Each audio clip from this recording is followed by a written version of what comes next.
नमो भगवते वासुदेवाय नमो नमः। आज 24वां अध्याय इंद्र यज्ञ निवारण। सुखदेव जी कहते हैं कि इसी प्रकार श्री कृष्ण अपनी बाल लीला करते हुए वृंदावन में रह रहे थे।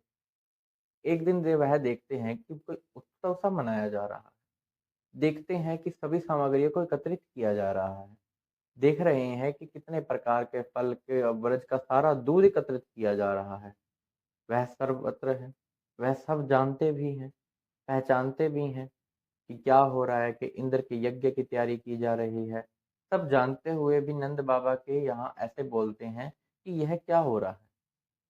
आप मुझे बताइए, यह जो सामग्री हो रही है, क्या कोई उत्सव आ रहा है या किसी का कोई जन्म दिवस आ रहा है? हम यह सब क्यों कर रहे हैं? मुझे इसके बारे में जानना है। तो मैं आपका पुत्र हूँ और आप मेरे पिता हैं, तो आप मुझे इसके बारे में बताइए। क्योंकि जो जो भगवान श्री कृष्ण यहाँ कह रहे हैं कि जो समझदार व्यक्ति होता है वह सब कुछ समझ बूझ कर फिर अपने कार्य करता है, और जो नासमझ होता है वह नासमझी में यानी कुछ भी समझता नहीं है, जो उसे करना होता है वह उसे करता है। लेकिन सफलता किसको प्राप्त होती है? उसे जो समझ बूझ कर करता है। तो वेदों के हिसाब से ही चलते हुए भगवान श्री कृष्ण कहते हैं कि हमें इसके बारे में पता होना चाहिए, तो आप हमें इसके बारे में बताइए। यह सब सुनकर नंद बाबा कहते हैं कि यह इंद्र के यज्ञ की तैयारी हो रही है। इंद्र जो है वह वर्षा करवाते हैं, और वह जो वर्षा होती है उसी से ही हमारी प्रकृति फलती फूलती है। उसी से ही अन्न आदि हमें प्राप्त होते हैं। यदि उनकी वर्षा ज़्यादा हो जाए तो भी हमें समस्या है, यदि वर्षा कम हो जाए तो भी। तो एक सीमित तौर पे जो वर्षा इंद्र के द्वारा की जाती है, वही वर्षा से हमारी आजीविका चल रही है। इसलिए उनको हम हर वर्ष यह सब देते हैं ताकि उनकी पूजा की जा सके। तो यह सब सुनकर वह कहते हैं श्री कृष्ण कि कर्म ही सबसे बड़ा गुरु है।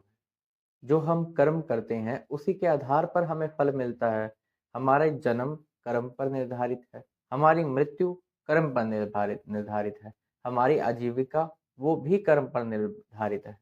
और यदि किसी एक देवता की उपासना कर रहे हैं तो ठीक है, फिर हमें सुख की प्राप्ति होती है। लेकिन किसी एक देवता के होते हुए जिनसे आपकी आजीविका चल रही है, किसी और देवता की उपासना करना, उससे हमें सुख प्राप्त नहीं होता।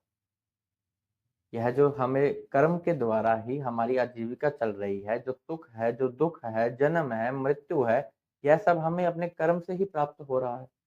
यानी कर्म ही सबसे बड़ा गुरु है, और तो मैं क्या कहूँ। इस प्रकार वह कहते हैं। साथ ही कहते हैं कि सभी अपने अपने जीवन का निर्वाह अलग अलग तरीके से करते हैं। जैसे ब्राह्मण हैं, वेद को अध्ययन करा के, अध्यापन करा के अपनी आजीविका चलाते हैं। जो वैश्य हैं वह वार्तावृत्ति से, जो क्षत्रिय है वह पृथ्वी से, और इन तीनों की सेवा जो शूद्र कर रहे हैं, इस प्रकार अपनी आजीविका चला रहे हैं। तो इतना ही समझ आ रहा है कि कर्म ही सबसे बड़ा गुरु है, और जो एक एक देवता की हम उपासना कर रहे हैं उन्हीं से हमारी आजीविका चल रही है। तो इंद्र की क्या आवश्यकता है? इंद्र को क्रोधित करने के लिए यह बात की गई थी। और सुखदेव जी यह कह रहे हैं कि इंद्र का घमंड चूर करने के लिए यह वो लीला कर रहे हैं। अब श्री कृष्ण कहते हैं कि हमें गिरिराज जी की पूजा करनी चाहिए। इसके बहुत से कारण हैं। क्योंकि हमारा कोई बहुत बड़ा नगर नहीं है, हमारे पास कोई बहुत सारे देश नहीं है, हमारे कोई बहुत सारे घर नहीं है।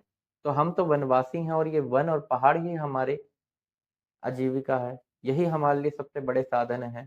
और यह सब जो धारण कर रहे हैं यह गिरिराज जी हैं।